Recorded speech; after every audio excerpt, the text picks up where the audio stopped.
नमस्ते, मेरा नाम निकिता मिश्रा है और आप देख रहे हैं बोलता हिंदुस्तान। प्लेन क्रैश में अजीत पवार की मौत 100% साजिश है।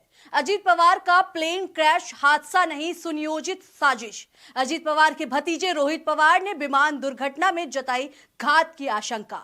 दुर्घटनाग्रस्त विमान का गुजरात से था कनेक्शन। जी हां, महाराष्ट्र की राजनीति में बहुत बड़ा भूचाल आने वाला है। अजीत पवार की हादसे में हुई मौत पर अब अपने ही घर के लोग सवाल उठा रहे हैं और कुछ बड़ा खुलासा कर चुके हैं। क्या है पूरा मामला, मैं बताती हूं आपको। वीडियो के अंत तक आप बने रहिए। महाराष्ट्र की राजनीति एक बार फिर सवालों के भंवर में है।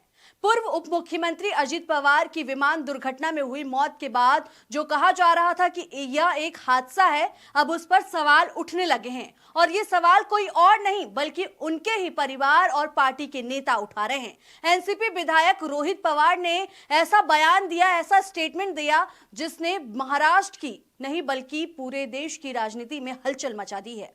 28 जनवरी 2026 को बारामती एयरपोर्ट के पास एक विमान क्रैश हो गया था। इस हादसे में अजीत पवार समेत 5 लोगों की मौत हो गई थी। शुरुआत में इसे खराब मौसम और लैंडिंग के दौरान हुई गलती बताया गया था, लेकिन अब अजीत पवार के घर के अपने ही लोग बता रहे हैं कि यह हादसा नहीं, 100% साजिश थी। यानी अब सवाल सिर्फ मीडिया नहीं पूछ रही, सवाल अब सिर्फ विपक्ष के नेता नहीं पूछ रहे, सवाल परिवार पूछ रहा है, सवाल पार्टी पूछ रही है, सवाल महाराष्ट्र पूछ रहा है। हादसा या कुछ और? दरअसल एनसीपी शरद पवार गुट के विधायक रोहित पवार ने अपने चाचा और महाराष्ट्र के पूर्व उप मुख्यमंत्री अजीत पवार की मौत को लेकर बड़ा दावा किया है। मुंबई में आयोजित प्रेस कॉन्फ्रेंस में उन्होंने 54 स्लाइड्स की प्रेजेंटेशन के जरिए कहा कि ये हादसा नहीं बल्कि साजिश है। रोहित ने मामले की थर्ड पार्टी एजेंसी से जांच कराने की मांग की है। उन्होंने फ्लाइट के बारे में बैकग्राउंड बताया और उस दिन की घटनाओं पर सवाल उठाए। उन्होंने कहा, मैं ये नहीं कह सकता कि ये राजनीतिक साजिश है या नहीं, लेकिन ये 100% साजिश है।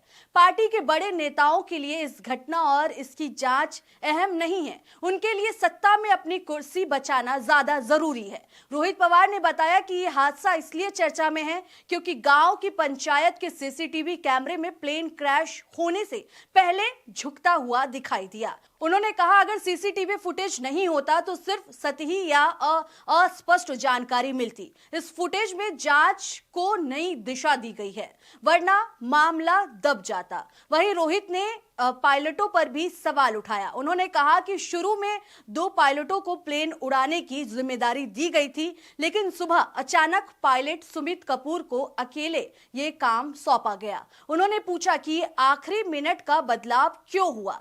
इसके अलावा रोहित पवार ने पायलटों के एक चैट ग्रुप की भी बात की। उन्होंने कहा कि कैप्टन सुमित कपूर हांगकांग से आए थे और क्या वे शराब पीकर आए थे। रोहित ने चैट्स दिखाते हुए कहा, पायलटों के व्हाट्सएप चैट में सुमित कपूर के खिलाफ कई मैसेज है। ग्रुप में उन्हें कई बार चेतावनी दी गई थी, वे बहुत ज्यादा शराब पीते हैं। रोहित पवार का कहना साफ है कि दुर्घटनाग्रस्त विमान ने हाल ही में कई बार सूरत की यात्रा, यानी गुजरात में जो सूरत है उसकी यात्रा की थी, लेकिन इसके बावजूद उचित तकनीकी निरीक्षण नहीं किया गया। उन्होंने दावा किया कि सीसीटीवी फुटेज में तकनीकी खामियां साफ तौर पर दिखाई दे रही है, जिन्हें नजरअंदाज नहीं किया जा सकता। रोहित ने कई और सवाल खड़ी करने वाली बातें शेयर की है। उन्होंने बताया कि अजीत पवार का प्लान पहले कार से पुणे और फिर मुंबई से जाने का था, लेकिन आखिरी समय में मीटिंग लंबी होने से प्लेन बुक किया गया।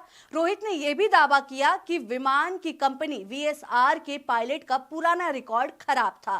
उन्होंने व्हाट्सएप चैट के स्क्रीनशॉट दिखाए जिसमें पायलट के शराब पीने की आदत का जिक्र था। पायलट को पहले अमेरिका में ट्रेनिंग के दौरान शराब पीने के लिए 3 साल के लिए ग्राउंडेड किया गया था। क्रैश से पहले के आखिरी मिनटों में पायलट की आवाज रिकॉर्ड नहीं हुई।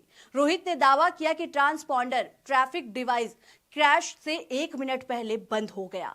फ्लाइट रडार डेटा और एयर ट्रैफिक कंट्रोल की बातों में अंतर है। साथ ही ये भी कहा कि लो विजिबिलिटी में भी पायलट ने लैंडिंग की कोशिश की, रनवे 11 इस्तेमाल किया और विमान को जल्दी डिसेंट कर दिया गया।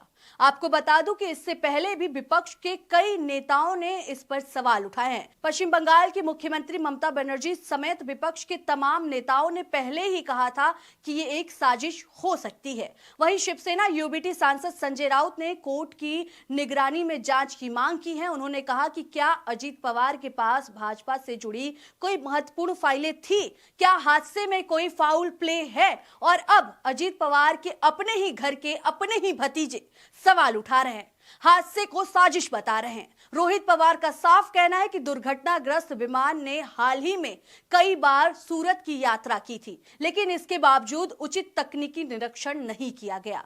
आपको क्या लगता है इस खबर पर? आप क्या सोचते हैं? आप अपनी राय हमें हमारे साथ शेयर करें कमेंट्स बॉक्स में। तब तक के लिए देखते रहे बोलता हिंदुस्तान। शुक्रिया।